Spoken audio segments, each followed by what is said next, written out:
Vlog के style में ये वाला वीडियो बनाएंगे, बट व्लॉग है नहीं, ये वीडियो ही है proper. We will talk about Manchester United, क्योंकि मुझे लगा बनाना ज़रूरी है। इस समय मैं लंदन में हूँ भी नहीं, इस समय इन्वर्नेस में हूँ, नॉर्थ ऑफ स्कॉटलैंड में, दोस्त के साथ ट्रिप पे आया हूँ। बट मुझे लगा कि यूनाइटेड जिस हिसाब से ट्रांसफर मार्केट में हरकत चल रही है, मेरे को बात करना तो बनता था। कंसिडरिंग पहले लिवरपूल ने कोडी गैक्पो को साइन कर लिया था, अब इसके बाद जॉ फिलिक्स का आ गया कि चेल्सी जाने वाला है, जबकि चेल्सी कहीं भी रेस में नहीं थी, कहीं भी नाम मेंशन नहीं हुआ था। आर्सेनल और यूनाइटेड ही अपेरेंटली रेस में थे उसे साइन करने के लिए। एंड यूनाइटेड के पास कल तक तो एक फर्स्ट ऑप्शन भी था, he wants to come to United, और वो यूनाइटेड आना चाहता है। अगर यूनाइटेड फेवरेबल प्रपोजल डालती है तो एटलेटिको यूनाइटेड को ही जॉ फिलिक्स लोन पे देगी। ऐसा कुछ भी नहीं हुआ, एक दिन बाद ही तुरंत ऑपोजिट न्यूज आती है कि jaw Felix is attracted by the Chelsea project, और चेल्सी का प्रोजेक्ट उसे ज्यादा अपीलिंग लगता है।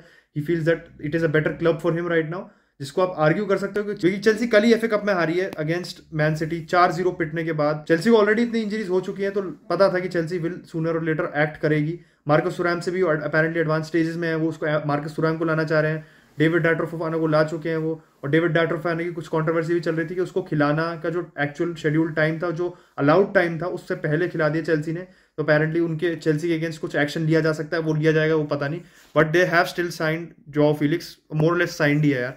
अब मार्कस सुरैम को भी अगर लेके आते हो तो चेल्सी के पास ऑबेमेयांग है इस समय। ऑबेमेयांग चाहे अच्छा खेल नहीं रहा, but you still have an option.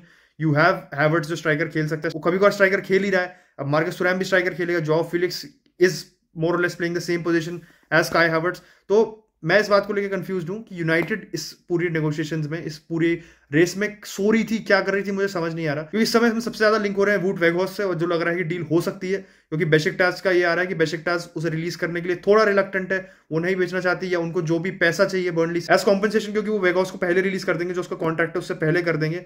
And जो पैसा देना है बर्नली को वो यूनाइटेड देगी या बर्नली देगी, ये पता नहीं, बट वुड वेगहोस देने को तैयार है, क्योंकि वेगहोस को पूरे सीजन का लोन था बेशिकटास के साथ, और वो 6 महीने पहले रिलीज हो रहा है। और कायदे से यूनाइटेड को कॉम्पनसेट करना चाहिए बेशिकटास को वेगहोस लेने के लिए। बट ये न्यूज निकल के आ गई वेगहोस इतना ईगर है यूनाइटेड मूव करने के लिए, क्योंकि खुद पैसे अपने पॉकेट से देने को तैयार है यूनाइटेड आने के लिए। तो obviously you want a player जो इंटरेस्टेड हो प्रोजेक्ट में, जो आना चाहे। और ये लॉन्ग टर्म सोल्यूशन तो देखो है नहीं, ये हम लोन पे लाएंगे, it is not going to be a signing. और बर्नली में उसका कॉन्ट्रैक्ट चाहे खत्म भी होने वाला है, बट ये हम साइनिंग के तौर पर नहीं ला रहे, it's a loan stop gap temporary solution है। एंड क्या आप ऐसे सोल्यूशन को लाना चाहते हो? ऑब्वियस ड्रॉप ऑफ देखो। और सबसे बड़ी दिक्कत पता है क्या आती है? ऐसा नहीं हमारे को तुरंत शॉकिंग न्यूज आई कि रोनाल्डो को कॉन्ट्रैक्ट टर्मिनेट करना चाह रही है यूनाइटेड। रोनाल्डो ने खुद कह दिया कि मैं जा रहा हूँ यूनाइटेड छोड़ के। 2 महीने हो चुके हैं, पूरी सागो खत्म हुए हैं, या आपको कह सकते हो कंक्लूजन मिले हुए, कॉन्ट्रैक्ट टर्मिनेट हुए हुए। तो यूनाइटेड को पहले से एक्शन लेना चाहिए था, यूनाइटेड को पहले ही तैयार रहना चाहिए था ऐसी सिचुएशन के लिए, क्योंकि पता था यार पीएस मॉर्गन के इंटरव्यू के बाद there was an obvious result, और वो था रोनाल्डो यूनाइटेड छोड़ के जाएगा एंड यूनाइटेड को नया स्ट्राइकर लाना पड़ेगा। और आप गैक्पो को पहले खो चुके हो, आप जॉ फिलिक्स को खो चुके हो। तो मैं ये नहीं कह रहा कि जॉ फिलिक्स को हम बिल्कुल साइन कर चुके थे या we were the only club in the race, but एक ऐसा प्लेयर था जिससे आप लिंक्ड थे और जो आप ला सकते थे। ऐसा नहीं बहुत कॉम्प्लिकेटेड डील थी, क्योंकि 6 महीने के लोन पे लाना without an option to buy या ऑब्लिगेशन टू बाय बहुत जल्दी डील हो सकती है। अगर आप एटलेटिको के पास एक फेवरेट प्रपोजल से जाते तो ये बहुत जल्दी डील अग्री हो सकती थी, ऐसा नहीं बहुत कॉम्प्लिकेटेड डील थी। यूनाइटेड वही लेथार्जिक ट्रांसफर मार्केट में एक्ट करना, not being quick, not being fast, और फिर फालतू की न्यूज निकालना कि वेगहॉर्स्ट पहले भी टारगेट हो रहा था, और वेगहॉर्स्ट को हम पहले ही कॉन्टैक्ट कर चुके थे जब बर्नली से यूनाइटेड ने खेला था कैराबाओ कप में अबाउट अ पॉसिबल मूव। ये सब मुझे लग रहा है फालतू की बातें हैं, जस्ट टू शो कि ये एक प्लान्ड साइनिंग है। मेरे हिसाब से प्लान्ड साइनिंग नहीं है, it is one of the option जिसको टेन हैग जानता है, और जिसको टेन हैग एक तरीके से यूज करने का उसके पास कोई स्ट्रैटेजी या कोई प्लान है। क्योंकि वेगहॉर्स्ट इज अ प्लेयर जो यूनाइटेड के पास ऐसा प्लेयर है नहीं, 6 फुट 6 का स्ट्राइकर, टारगेट मैन, आपको जो एरियल एबिलिटी प्रोवाइड करे, होल्ड अप प्ले प्रोवाइड करे। उसकी प्रेसिंग नंबर्स देखो, बात हो चुकी है इसके बारे में, तो फालतू में मैं बार बार एक ही चीज नहीं कहूंगा, बट इस pressing numbers are one of the best considering जिस प्रोफाइल का वो स्ट्राइकर है, जो आप सोचो कि बिल्कुल जिरू टाइप का स्ट्राइकर, या जो स्ट्राइकर बहुत प्रेस नहीं करता बट वो बॉक्स में आपके लिए बहुत लीथल रहता है। ही is not that type of striker. वो लिंकअप करना पसंद करता है, वो प्रेस करने में बहुत माहिर है। और जो उसका बर्नली में 6 महीने का स्पेल था जो बहुत अच्छा नहीं था, 2 गोली मारे थे, उसमें से एक मैच में उसने 54 या 55 प्रेशर्स करे थे in the whole match, and that is the highest number of pressures any player made in a single match in the Premier League last season.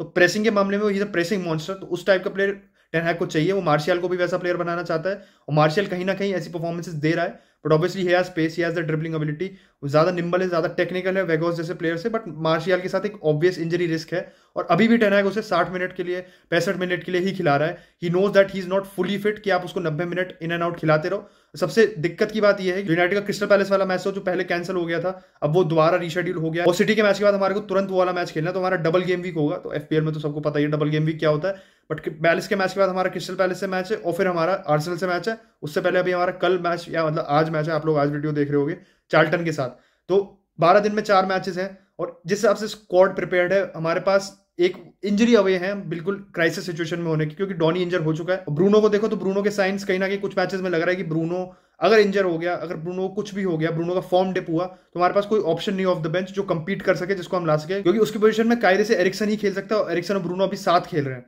तो अगर आप एरिक्सन को आगे पुश करते हो या मैकटोमिनी को बैक फोर में लाते हो, तो आपके पास कहीं ना कहीं आप कुछ लूज कर रहे हो, क्योंकि एरिक्सन की जो एबिलिटी है डबल पिवट में चांसेस बनाना, बॉल पे कंपोज रहना, कंट्रोल रहना पोजीशन में, वो मैकटोमिनी के पास नहीं है, ना वो फ्रेड के पास है। उनका बहुत ऑब्वियसली अलग स्किल सेट है, तो आपका गेम स्टाइल अपना कहीं ना कहीं बदलना पड़ेगा। और पिछले हम 6 मैचेस जीत चुके हैं, अगर हम अच्छा खेल रहे हैं तो उसको बदलना ऑब्वियसली टीम के लिए अच्छा नहीं रहेगा, रिदम के लिए। और इन जनरली आप पूरी टीम की रिदम के लिए, चाहे ऑन द पिच परफॉर्मेंस की देखो, चाहे टीम का जो मोरल है इस समय, टीम की मेंटालिटी देखो, इस समय खराब रहेगा अगर वो ऐसा प्लेइंग स्टाइल बदलते हैं या उनको कुछ भी सेटबैक आता है इन टर्म्स ऑफ इंजरीज। हम बस इस समय इतना फॉर्चुनेट है कि हमारे पास अभी एफए कप में रेडिंग के अगेंस्ट मैच है और अभी हम चार्ल्टन से खेल रहे हैं कैराबाओ कप में। यूनाइटेड का जो कप कंपटीशन में ड्रॉ में जो लक रहा है ना, वो काफी खराब रहा है। हमारा कंपैरेटिवली टफ ड्रॉज मिल रहे थे, बट ऐसा लग रहा है इस साल मैन सिटी का जो लक था कप कंपटीशन में ड्रॉ में, वो हमारे को मिल चुका है, क्योंकि man city will be playing Arsenal in the next round of FA cup. अभी चेल्सी को हरा के तो एक बड़ी टीम बाहर हो जाएगी। एफए कप में आप कह सकते हो क्वार्टर फाइनल, सेमीफाइनल तक जाने के चांसेस थोड़े बढ़ जाते हैं। कैराबाओ कप में हम ऑलरेडी क्वार्टर फाइनल में है, तो हमारे को इस अपॉर्चुनिटी को लेट गो करने का कोई भी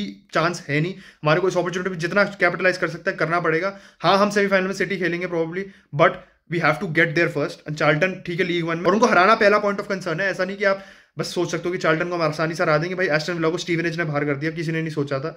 रेक्सम जीत गई, रायन रेनल्ड्स का जो क्लब है भाई लीग में भी नहीं है, उन्होंने हरा दिया कॉवेंट्री को। तो there are obvious upsets happening in the cup. मैं ये नहीं कहता यूनाइटेड अपसेट हो जाएगी, मैं एक्सपेक्ट करो यूनाइटेड को अपसेट होना, बट ये सब चीजें आपको वेरी रहना पड़ेगा, और इन सब चीजों से आप तभी प्रोटेक्ट कर सकते हो, इन सब चीजों के अगेंस्ट आप इंश्योर तभी कर सकते हो जब आपके पास एक स्क्वाड है जिसको आप आराम से बिना किसी सोचे समझे रोटेट कर सकते हो। हम ऐसा नहीं, हम रोटेट नहीं कर सकते स्क्वाड को। हमारे पास सेंटर बैक में डिसेंट डेप्थ है, वरैन है, शॉ है, मार्टिनेज है। शॉ भी अभी सेंटर बैक खेल रहा है, तो उसको अगर आप सेंटर बैक ऑप्शन मांगो इस समय, हमारे पास लिंडलॉफ और मैग्वायर भी जो आज का मैच खेलेंगे। इस समय हमारे पास डैलो वापस आ गया है, वैन बिसाका है, मैलेसिया है, शॉ भी ऑब्वियसली दोनों पोजीशंस खेल रहा है।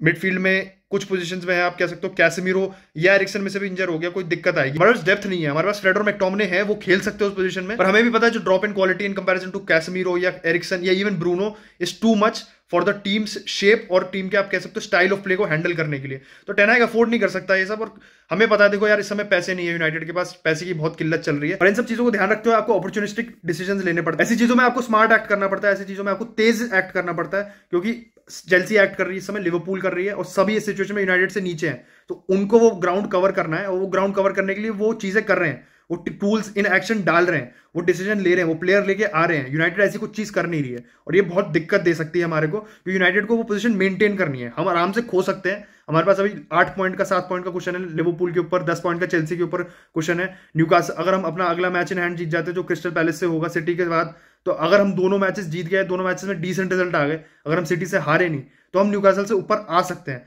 बट इन सब चीजों का गलत जाना भी इक्वली लाइकली है। मैं ऐसा नहीं कह रहा यूनाइटेड का अच्छा फॉर्म है तो यूनाइटेड हार नहीं सकती। अगर यूनाइटेड हार जाती है सिटी से या आर्सेनल से, even for that matter crystal palace से आप हार जाते हो, तो आपका वो क्वेश्चन चला गया, और आपका स्क्वाड भी आप कह सकते हो धीरे धीरे थकता ही जाएगा, तो आपके ऑप्शन खत्म हो जाएंगे और दूसरी टीम के पास चांस बढ़ता जाएगा टू क्लोज दैट गैप, और यूनाइटेड वो अफोर्ड नहीं कर सकती है। ऐसा लग रहा है मैं बहुत चीजों को लेकर रिपीटेटिव हो रहा हूँ इस वीडियो में, but that is the ultimate thing कि आपको अपना क्वेश्चन को पुश करने के लिए और अपने आप को एक कंफर्टेबल पोजीशन में डालने के लिए, अपने आप को सिक्योर करने के लिए ना टॉप 4 में हमारे को प्लेयर्स लाने पड़ेंगे, कोई ऑप्शन नहीं है, क्योंकि इलांगा, गर्नाचो और सैंचो हमारे पास इस समय है नहीं। वो कब आएगा वापस, प्रोबेबली हफ्ते 2 हफ्ते में वापस आएगा, वापस आके फॉर्म में आना, coming into match fitness, match sharpness, उसको टाइम लगेगा, 3-4 हफ्ते आराम से लग सकते हैं, महीना भर लग जाएगा उसको ये सब होने में।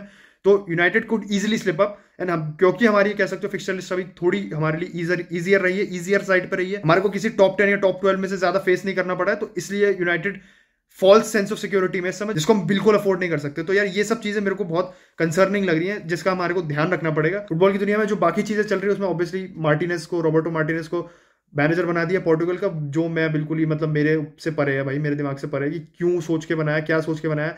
जो बंदा बेल्जियम की गोल्डन जनरेशन के साथ नंबर 1 रहा है, that is not even an achievement I would say. जिस हिसाब से उसने जो हरकतें की हैं, bottling all of these tournaments, world cup में ग्रुप स्टेज में बाहर होना, स्पेशली रीसेंसी बायस भी देखो यार, रीसेंसी बायस भी अगर आता है तो आप नहीं अपॉइंट करोगे उसको। आप वर्ल्ड कप में ग्रुप स्टेज में बाहर हुआ है, उस क्लब लेवल पर उसने विगन एवर्टन के साथ करा है, बट क्या आप पोर्टुगल जैसे आप कह सकते हो जिसके पास स्टैक्ड स्क्वाड है, फुल ऑफ क्वालिटी, क्या आप उसको ऐसे मैनेजर को देना चाहते हो जो जिसका ट्रैक रिकॉर्ड इतना अच्छा नहीं रहा in terms of bringing success after Fernando Santos, और ज्यादा डिफरेंस भी नहीं है in terms of style of play.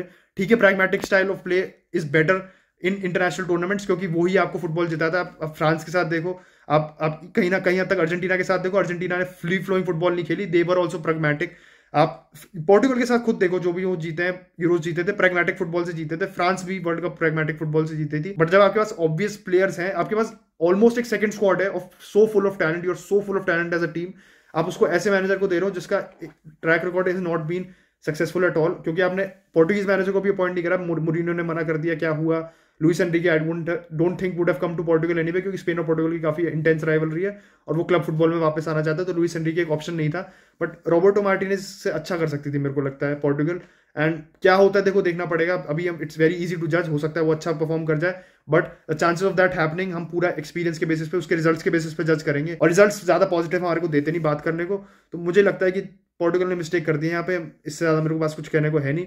और आप लोगों को वीडियो अच्छा लगा हो तो लेट मी नो, आपको क्या लगता है पोर्टुगल किसी और को अपॉइंट कर सकती थी? क्योंकि मेरे दिमाग में जो दो नाम आए, उन दोनों नाम को कायदे से वो आउट ऑफ द पिक्चर ही थे।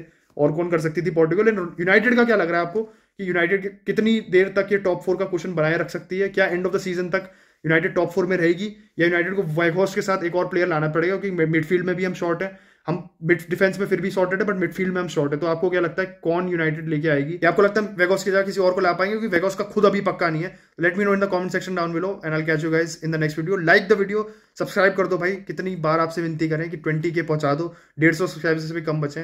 Just make sure we reach 20K as soon as possible and I will catch you guys when I go back to London. Bye bye.